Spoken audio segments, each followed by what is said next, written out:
Así es, digamos, en Brasil ya se habla de la noticia de la llegada de Nadine Heredia. Y es que la ex primera dama, Nadine Heredia, junto a su hijo menor, Samin, llegaron a Brasilia. Estas son las primeras imágenes tras su aterrizaje en la base aérea de la capital brasilera, al promediar las 12:16 de la hora local.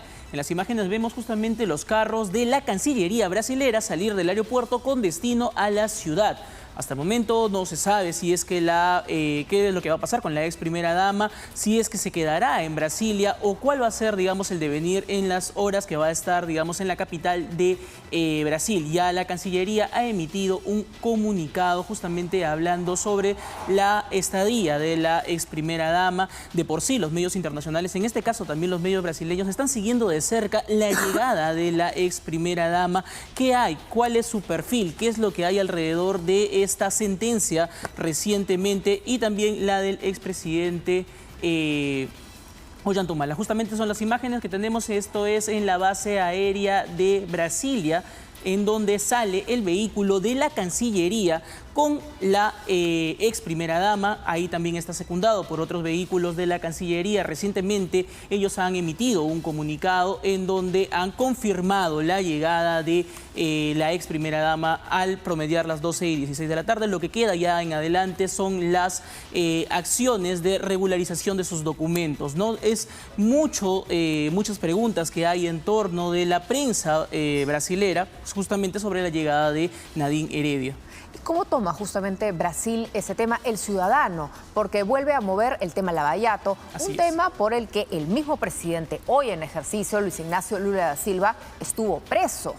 Y un caso que al final ha tenido esta percepción de impunidad, considerando que al principio hubo mucho ruido, pero al final en condenas, en sentencias, pocas nueces, ¿no? Así es. Entonces, ¿cómo lo toman? Porque es una persona, Nadine Heredia ha sido condenada en primera instancia a 15 años por lavado de activos por dinero proveniente de Brasil, de Odebrecht hacia el partido de Luis Ignacio Lula da Silva y luego entregado al Partido Nacionalista. Entonces, ¿no lo pone en el ojo de la tormenta? Y que no le agarra en un buen momento al presidente Lula da Silva, ya que, como tú mencionas, justamente estábamos hablando de un presidente que pudo haberse salvado de esta sentencia, que también estuvo preso y que en estos momentos también podría estar, digamos, asomando la cabeza sus contrapartes, las personas que están en contra de la presidencia del Lula da Silva, justamente por la llegada de una persona que estuvo en el gobierno de, digamos, cuando estaba como primera dama y él estaba como también presidente. Ya los medios de comunicación están hablando de quién es el perfil, quién es la primera dama que ha llegado hacia Brasilia y por qué, cuál es la relación directa, qué es lo que podría saber incluso Nadine Heredia y cuál va a ser las garantías que en adelante va a tener la ex primera dama ya estando en Brasil y cuál va a ser incluso hasta la participación política que podría llegar a tener incluso hasta una conversación, algunas palabras que pueda dar en las próximas horas. Ya tenemos las declaraciones. Vamos a ver primero la pregunta que se hizo a la audiencia. Dice, el gobierno debió negarle el salvoconducto para que Nadine Heredia salga a Brasil. Ese es el código QR donde pueden escanearlo, votar, pero también dejar sus comentarios. Hay opiniones divididas. Hemos escuchado aquí miembros especialistas en derecho internacional que algunos dicen sí se le debió negar porque ese asilo no procedía al haber ya una condena. Pero otros dicen que al final, en acápites posteriores sobre la figura del asilo, queda a criterio de cada país si lo otorga o no lo otorga, no solamente al marco jurídico, porque si se habla de una persecución política, en un contexto de persecución política, habrían sentencias. Entonces nadie podría ser asilado en esa situación. En Venezuela, que tuvimos a Edmundo González, por ejemplo, saliendo hacia España, él también ya tenía órdenes de captura en Venezuela.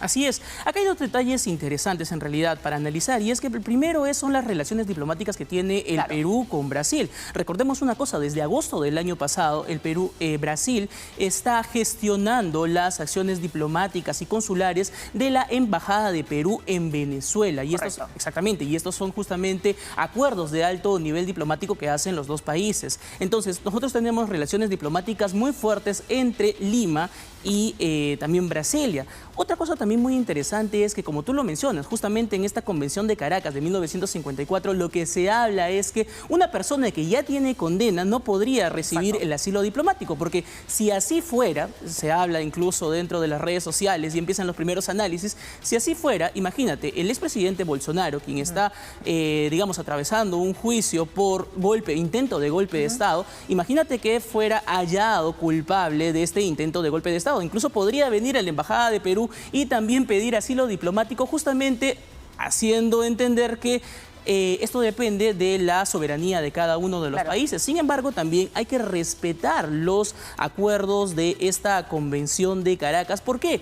Porque de lo contrario también los países internacionales, la comunidad internacional podría dar algunas respuestas, como también pedir respuestas diplomáticas a, en este caso, a Brasil. En este caso, si nuestro país, por ejemplo, se viera afectado, también podría pedirle una nota diplomática. Pero en este caso no ha sucedido. Pero hay algunos, como tú lo mencionabas, lo veíamos en el caso, por ejemplo, de Edmundo González, pero lo más cercano... Pedro Castillo.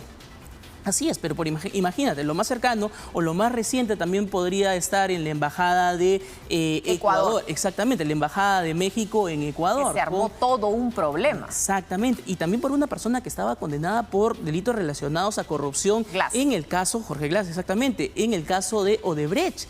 Y lo que, digamos, ahí... quien quería el salvoconducto era el gobierno de México. Correcto. Y en este caso el gobierno ecuatoriano le negó el salvoconducto. Brasil ya tiene también experiencia otorgando salvoconductos, otorgando asilo diplomático, por ejemplo, a la expresidenta Yanine Áñez. Claro, pero también es cierto que el tema de el salvoconducto, tú puedes negar, como país en todo caso, Ecuador pudo haber negado el salvoconducto en esa ocasión a Jorge Glass. Lo que no se entendió y generó una crisis internacional es que entren a la embajada a tomarlo preso, porque se entiende que una embajada es un territorio extranjero. Sí, sí. En algún momento, cuando el Perú le niega el salvoconducto a Haya de la Torre, él se queda dentro de la embajada de Colombia. No es que nadie entra a sacarlo de ahí.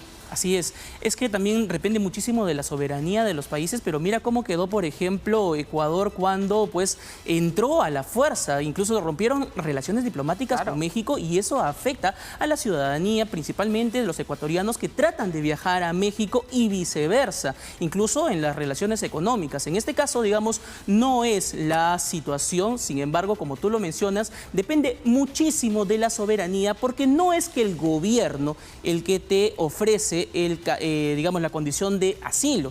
Lo que te ofrece es el Estado peruano. Por ejemplo, el Estado, en este caso en el Estado brasilero.